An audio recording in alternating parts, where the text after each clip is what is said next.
welcome to the channel. It's me, Kiafa. Welcome back to my tribe.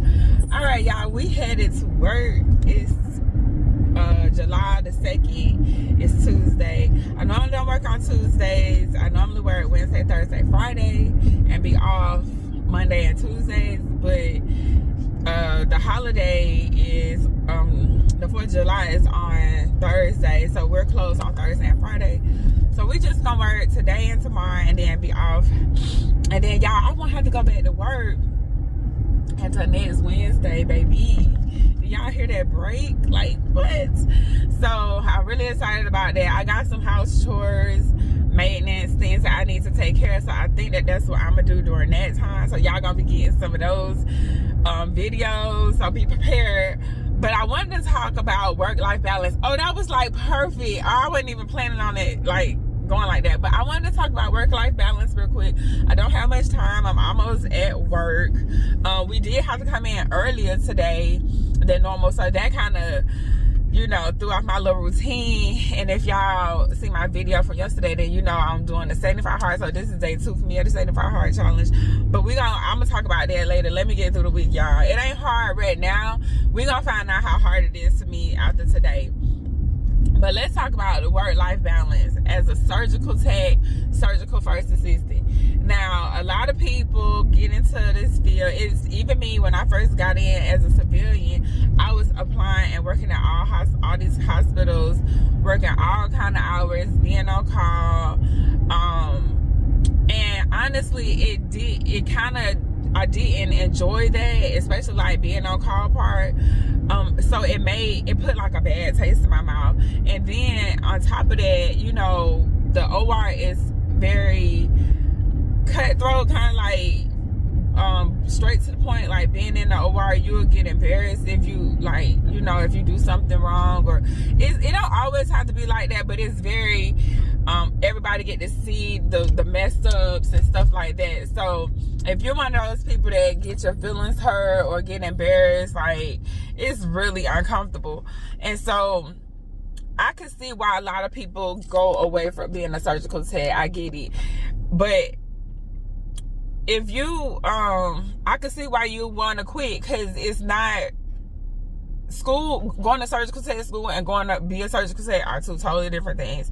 So when you get into the field, you really didn't have a true sense of what it was going to be like in school, because that's just school. The school is there to get you past the program and hopefully get you to pass the certifications. But baby, when you get out here in these streets, in these OR streets, it's a completely different ballgame. Now, this the thing. If you know who you are, then you know, like, don't just go for the money, because you're going to overextend yourself. You're going to burn out, and you're going to hate you're going to hate your job. So find what works for you. It's so many different ways that you could be a surgical tech. And so one way people, I guess, didn't know or don't know what I be saying in one of the videos I made. The video is why do people quit surgical tech or something like that. So one of the questions is, what is a SPD tech, or what am I saying? So some people quit being a surgical tech because the stress of the OR and the atmosphere is kind of abrasive at times. It's kind of abrasive, and most people don't always, like, a lot of people don't always, you know, fit in. Like, that's not the environment where they thrive in. And so it is very team oriented, and everybody has to pull their weight on the team.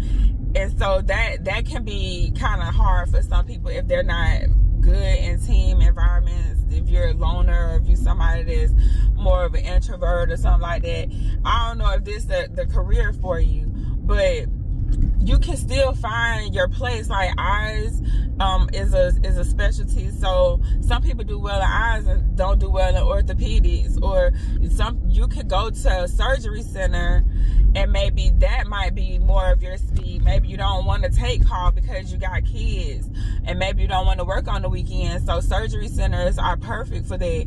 Maybe you single and you out here living your best life, and you with that adrenaline and you need that go work at a trauma center. It's so many different ways to use it than just not. So I was talking about SPD tech, so let me get back to that part. But the SPD tech is a sterile processing tech. So in the hospitals and in the surgery centers, they have sterile processing techs. Surgical techs can be sterile processing techs as well. Now, when you try to travel, most of the travel companies want you to have an SPD tech certification, which a surgical tech can sit for. So you, as a surgical tech, can actually have the surgical tech certification as certified surgical tech. You can have a certified surgical assistant certification, which you have to go to school for. It is a post-surgical tech program that you have to do. And you can also have, I think it's called a CRST. It's a certified sterile processing tech certification. That'll open up the doors and you can do whatever. Sterile processing techs, even though you'll be a surgical tech, like if you go to the hospital and you they hire you as a surgical tech, so you're gonna get paid as a surgical tech, but you're gonna be working in SPD, the Central Sterile Processing Department or something like that. But you won't have to be bothered with like on call, like in the OR. You won't have to worry about like the bureaucracy or playing the games that the charge nurse might not like you, so they're gonna keep putting you in a crappy room or something like that. Like whatever, it could be it's just games being played with people in certain positions, especially if they don't have any like real life value, or they haven't found their purpose. Like they like to play games with you and stuff. So, but you can go to the hospital and you can even work in labor and delivery, which is real low key, kind of chill, laid back. It's kind of boring. If you're looking for that go, it's kind of boring. But if you're working in a high risk hospital and you working at OB, it might not be boring, because you're gonna have all kind of stuff coming in, right? But you could go work at a low risk hospital and not have all that excitement. So it's just, you have to find what works for you. But a lot of people do just quit and go do other things. But for me, when it came down to it, I needed more life balance. So I couldn't do go no more. I can't do that.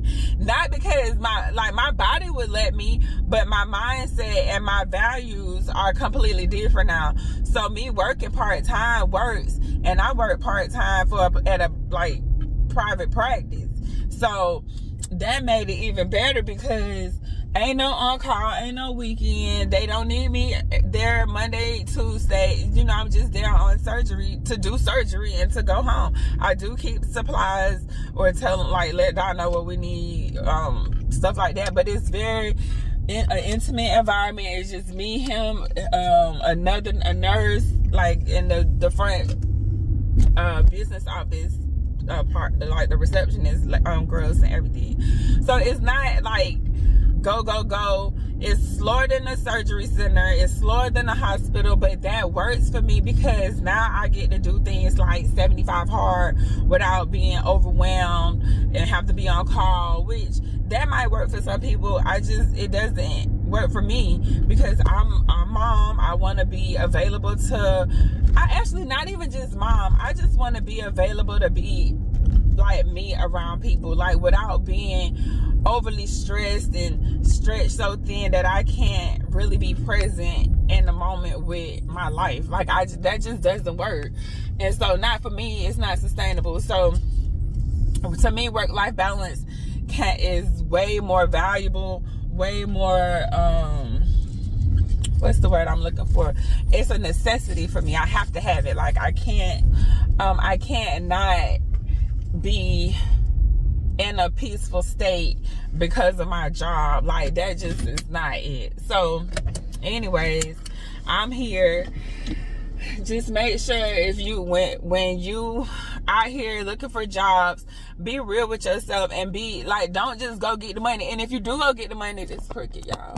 If you do go get the money, just do it for a short period of time, like, you know, just in and out, just to get a bag or two, maybe to pay off some debt. You could take a contract for maybe just say, I'm gonna do this for a year, because anything past a year might be, you know, disruptive to your life.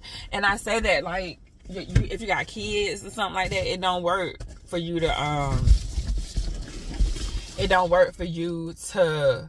be away from them long term. Like they need you there. You need the money, but they need you too. At least that's my perspective, y'all. I ain't no you know, here to tell you how to live your life. But I'm gonna tell you, I went and got the bag. I missed my baby, but it was still balanced for me because I knew I was only gonna be gone 6 months at the time. Regardless, I wasn't gonna be gone for a year, and I really didn't have like expenses that were so extravagant that required me to be gone that amount of time.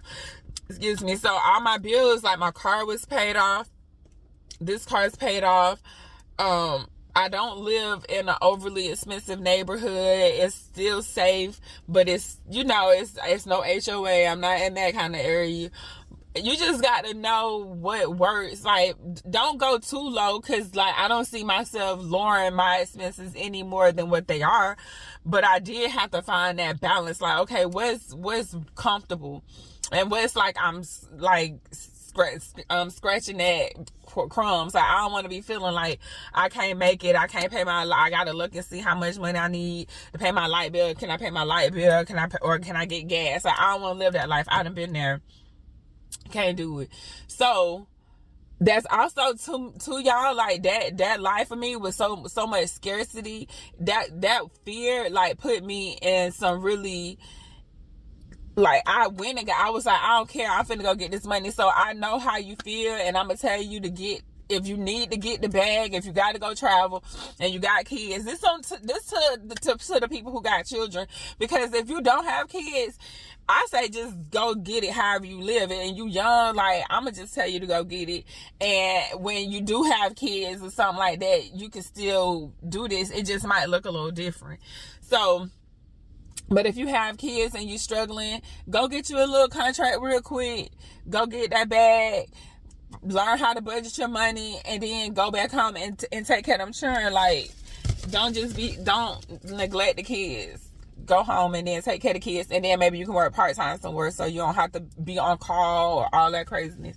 But I just wanted to share that, y'all. I don't know if it still work-life balance to me, like, but I did kind of veer off into different topics, so I don't know how I'm gonna title this. But this job, this career, if you want to call it that, because some people want to call it a career, I think it's a career. It seems like it's a cap, and it could be. I mean, well, all jobs have caps, so I feel like at this point I choose how I want to be a surgical tech, first assistant. Like, I can decide if I'm gonna work like this or if I'm gonna work like that. So I like that. I think it provides what it needs to provide. It's not always like, right now, this job, like the last 2 jobs, I ain't gonna lie, they pretty much was cake. This one is a better structure for me, like all the way across the board. So I do appreciate that. But y'all, I got to get in here and get ready because we do got a case. So I just wanted to share that with y'all. I hope this video was useful. And I'll see y'all in the next one. Bye, y'all.